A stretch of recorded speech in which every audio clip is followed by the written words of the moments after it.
Hello everybody and welcome back to another weekly recap. Now I heavily considered not making one this week. The main reason for that is there was no update this week, so there isn't much to talk about there. And on top of that, there was no weekly Q&A because the production team for it was sick, so that didn't happen either. So yeah, I wasn't going to make it, but it turns out there's quite a bit of news related to the community this week. Lots of updates, lots of achievements. So let's go over that, and this will probably be a shorter video than normal, but that's because there is, well, no new content. Anyway guys, hope you enjoy. Let's get started. Okay, so one of the biggest stories of this week is Jagex Stone has also left the Jagex team. So that is 2 J mods that have left in the same week, and some people think it's a little bit suspicious, as in Jagex Stone and Jagex Ironman didn't agree with some of the decisions that were being made. However, there was another Jagex post saying, don't be alarmed, as much as we will miss both of them, it's just a coincidence that their departures are happening so close together. The end of the year tends to be when a lot of people reassess their priorities, but we're committed to replacing them and expanding the team in 2019. I would be inclined to believe this. I think a more likely scenario is, well, Jagex has been known to not pay very well, or at least the industry standard, and since they are working with a proprietary coding language, a lot of those skills are not going to be transferring over that much, so it can kind of be a dead-end job if you don't love it that much. Probably one of those reasons might be more likely than there being a new monetization scheme or something like that coming into the game. One awesome update this week by Mod Maz was he has released pretty much all of the Grand Exchange buying limit data, which is so awesome because for so long I've just been wondering what these buying limits are because there's no way to test them all on your own. So all of this stuff has been added to GE Tracker as well as the new wiki. However, this is subject to change, so if any of the buying limits do change in the future, it won't be updated. However, more often than not, it will get mentioned in the news post if the buying limit has changed. However, overall, this is so useful, awesome to have this information. So thank you very much to Jagex Maz. Coming up next here, the rank 1 hardcore Ironman has died. Old School RuneScape, he got what he was looking for. Old School RuneScape, he got the drop. Old School RuneScape. The account in question, Nex, had over 1 billion experience on a hardcore Ironman, which is absolutely insane. He had 99 everything, 2277 total. It seems like there's a bit of a divide on whether you should be counted if you're dead. Is a rank 1 dead hardcore Ironman still rank 1 until someone passes him, or should you not be counted in the ranking once you die? It seems to vary per person.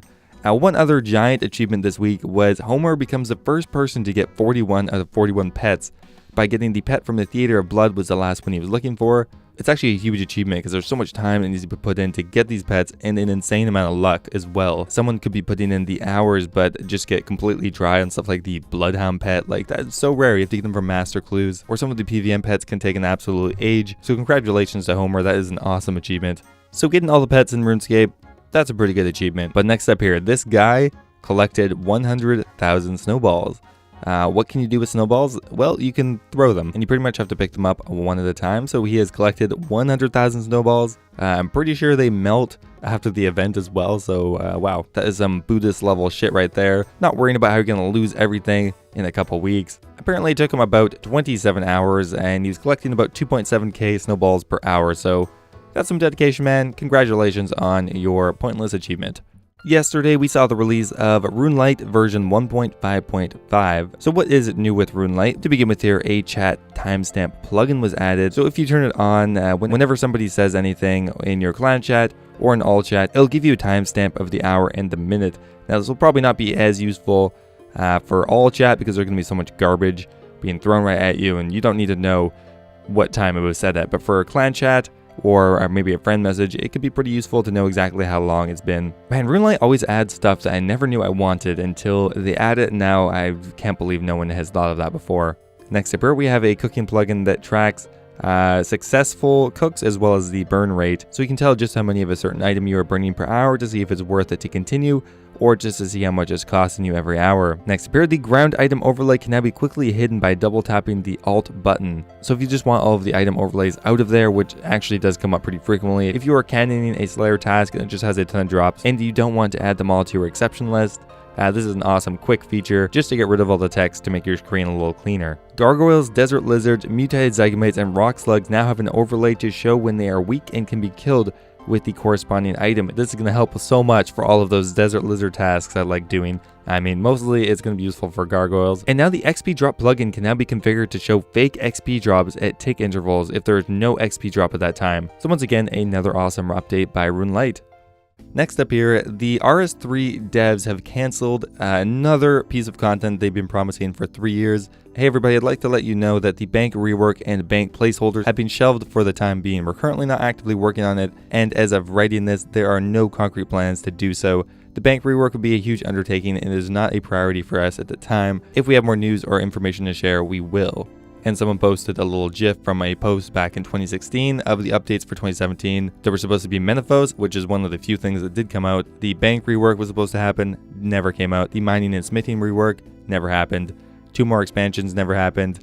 And the weather system never happened. Of all the things they promised at RuneFest 2017. It's really disappointing, and I do feel bad for Rs3. And you really do have to appreciate the dedication of our mods at this time. While there obviously are some issues with old RuneScape and communication and people getting prizes, but that's all pretty minor compared to the more important stuff, which is getting content out consistently that people like and actually wanted. One thing has finally changed after like 4 years. The featured item has finally changed from the Zulrah scale to the Santa hat. I don't know who decided to change that, because the featured item I think is selected manually. It seems to have no bearing on anything, because if it was based on item volume, it would still be the Zulrah scales or fire runes or something like that.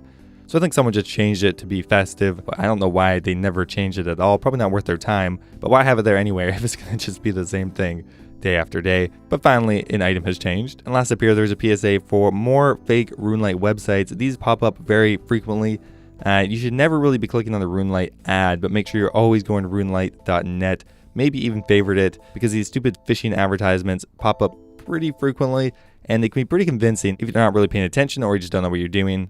And last up here, I just want to go over Reddit and look at some of these suggestions from this week for content changes or anything else. First up here, we have a post that has been suggested a few times now, but that is the Grand Exchange crier. Instead of having them say gibberish or stuff about updates, change them to be talking about common scams or lures or anything else that affects new players. This would be a great way to integrate it right into the Grand Exchange without it feeling like you have to go read up a bunch of information. It'll just be there. The guy's going to be talking about it.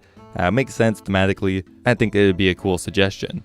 Next up here, we have a lifetime pass to Shanty Shop for 500k. Now right now, I think the Desert Diary does provide something like this. While I do think it would be useful to have a lifetime pass so you don't have to pay for it every time, having to bring the pass kind of defeats the purpose a bit. The pass is so cheap. The larger issue is having to bring an inventory slot for the pass. Better than that would be to maybe unlock unlimited access to the desert without needing the pass. However, at that point, that would kind of defeat the achievement diary for the desert. So I think overall, this idea might just be better to move on to one of the diaries instead of just being able to purchase it for 500k. Next up here, we have a suggestion by Alkind999, and that is to change the layout for the Portal Nexus. Right now, the Portal Nexus takes up a lot more room, and you have to scroll through the teleports, where there's probably actually enough room to put all of the teleports on the interface. We just move the Portal Nexus to the right a bit and display all of the teleports. I think this is an awesome idea, because having to scroll, especially on mobile, is terribly annoying to do. You're better off just having all of the icons in one selection screen if possible. I think this would be an awesome quality of life change, and hopefully they take your suggestion. Next up here, we actually have a suggestion posted on my Twitter,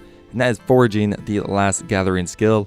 With the new Foraging skill, players can scavenge plants, creatures, insects, artifacts, monster nests, implant caches, gems, fishing bait, fossils, herblore secondaries, bones, beast eggs, and seeds. A new quest would unlock a magical detector that can locate armor or weapon shards at the highest Foraging skill.